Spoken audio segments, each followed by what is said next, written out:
Tahun 2013, Cheryl, tahun yang bisa dibilang akan menjadi tahun pemanasan politik menjelang pemilu. Tentunya berbagai strategi ya, kalau kita lihat juga di 2012 untuk menang di tahun 2014 akan dimaksimalkan tahun ini. Iya, dan juga lalu bagaimana nih para pejabat yang juga merangkap sebagai petinggi parpol harus bersikap. Presiden Susilo Bambang Yudhoyono mengungkapkan pendapatnya langsung kepada Najwa Shihab dalam wawancara eksklusif berikut ini. Bapak Presiden, terima kasih waktunya untuk kami. Bicara soal tahun 2013, disebut-sebut sebagai tahun pemanasan politik. Ya. Apa strategi Bapak Presiden agar tetap bisa fokus bekerja di tengah hiruk-pikuk suasana politik ini? Kalau saya akan benar-benar fokus dan pengalaman tahun 2008-2009 dulu meskipun ada pemilihan umum, pada prinsipnya tugas-tugas saya untuk menjalankan roda pemerintahan akan waktu itu berjalan dengan baik dan akan saya ulangi lagi.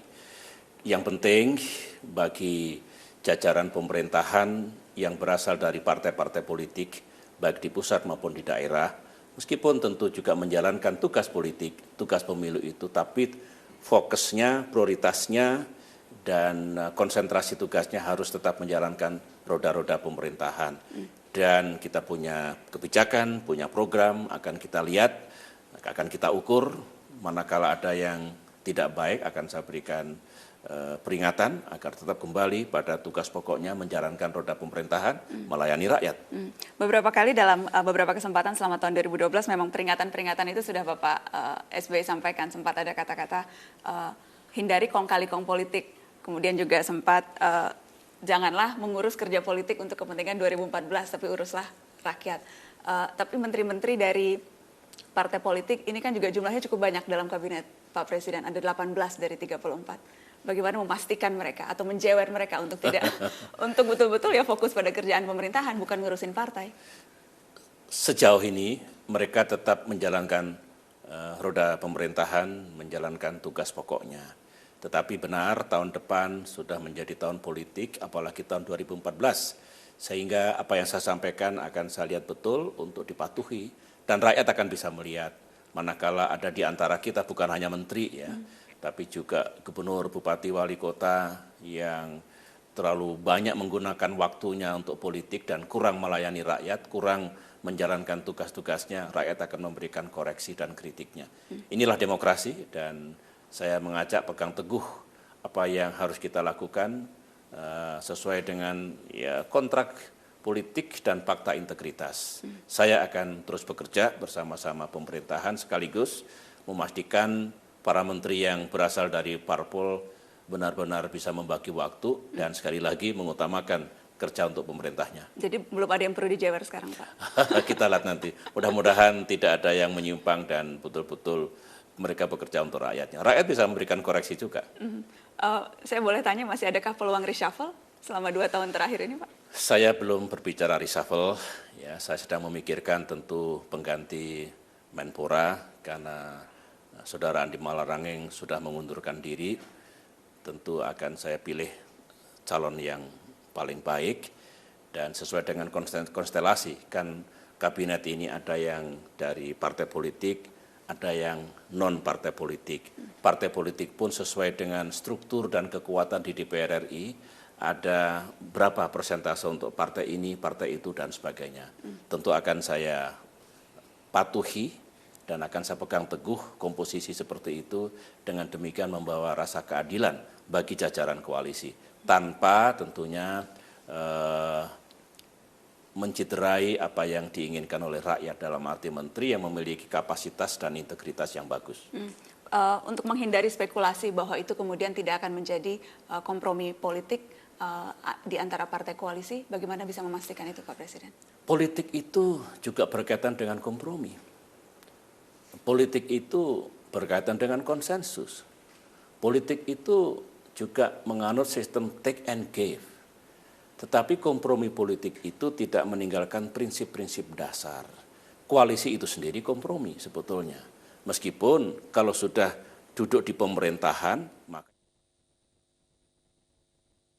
jadi banyak yang memiliki mindset era otoritarian dulu, misalkan Presiden Soeharto, itu bisa memilih menteri dari manapun, siapapun, tanpa harus bertanya kepada partai-partai politik yang lain. Dulu Golkar lebih dari 70%. Dulu DPR-nya mendukung presiden penuh. Sekarang demokrasi multipartai. Meniscayakan bahwa dalam koalisi itu selalu ada take and give. Tetapi secara rasional, kemudian tidak berlebihan, dan yang penting tidak mendikte dan memaksakan kehendaknya kepada presiden sebagai kepala pemerintahan. Kalau bicara soal sektor hukum, Pak Presiden, seberapa optimis Bapak melihat bagaimana penanganan kasus-kasus korupsi di tahun 2013? Mengingat pada tahun ini saja ada begitu banyak kasus-kasus besar melibatkan aktor politik, tidak hanya di level pemerintahan, tapi juga di yudikatif maupun legislatif. Ya, semua tahu bahwa memberantas korupsi itu bukan proses sekali jadi. Di negara lain pun juga begitu, tapi satu hal, Indonesia harus lega bahwa pemberantasan korupsi sekarang ini betul-betul serius dan agresif, tidak tebang pilih, tanpa pandang bulu. Itu titik yang baik bagi upaya bangsa ini untuk membangun sistem yang bersih. Kalau saya, lebih bagus setelah kita berusaha mencegah sekuat tenaga, tetap ada yang korupsi dan kita temukan, dan kita adili dan kita berikan sanksi. Daripada tidak ada yang diadili, perasaan kita sudah aman, tiba-tiba korupsi merajalela di bawah permukaan. Saya lebih senang banyak setelah kita cegah, banyak yang akhirnya kita proses secara hukum. Dan saya memintakan dukungan rakyat untuk melakukan pengawasan secara lebih serius. Tetapi saya yakin arah dari penegakan hukum dan pemberantasan korupsi ini sudah benar. KPK berperan dengan baik. Saya berharap semua juga meningkatkan kinerjanya. Kepolisian, kejaksaan, pengadilan, dunia pengacara, semua.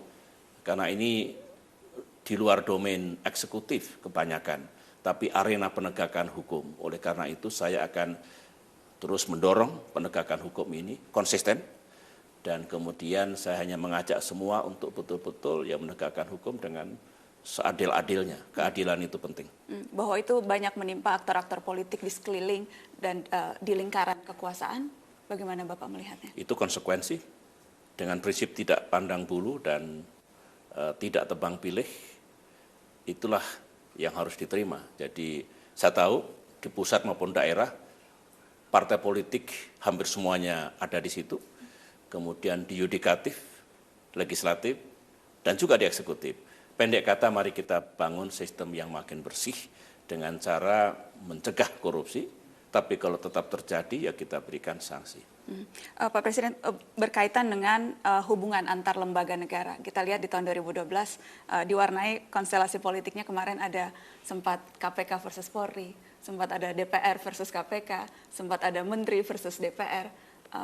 Apa yang Bapak lihat terjadi pada tahun 2012 dan bagaimana memastikan di tahun 2013 yang nanti akan semakin panas, konflik-konflik dalam tanda kutip itu akan bisa diminimalisir? Rivalitas dan perbedaan pandangan antar lembaga negara itu memang bisa terjadi. Saya juga bisa mengambil contoh dulu di Hong Kong ketika dilaksanakan pemberantasan korupsi, konflik pula antara KPK dengan kepolisian Hong Kong. Meskipun akhirnya bisa diatasi. Dan rivalitas seperti ini di negara demokrasi yang lain juga terjadi. Yang penting kalau perbedaan pandangan, perbedaan sikap dalam rangka tugas-tugas konstitusional mereka, itu menurut saya wajar sepanjang bisa diselesaikan secara damai. Tetapi jangan keluar dari konteks konstitusi, jangan keluar dari embanan tugasnya, dan berangkat dari konflik-konflik personal ya. Di antara para pemimpin lembaga negara itu. Saya tentu tidak bisa mengontrol semua lembaga negara, tetapi ingat, kalau konfliknya itu tidak semestinya terjadi, tidak baik. Rakyat juga tidak suka. Lebih bagus ada komunikasi lah.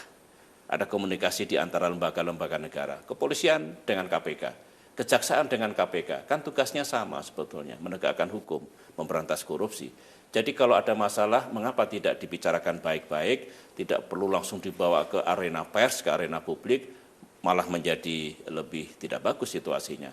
Masih ada ruang untuk saling berkonsultasi, tetap sesuai dengan amanah konstitusi dan undang-undang. sehingga rakyat tidak lagi mendapatkan tontonan konflik di antara mereka yang menurut saya tidak bagus. Saya berharap seperti itu.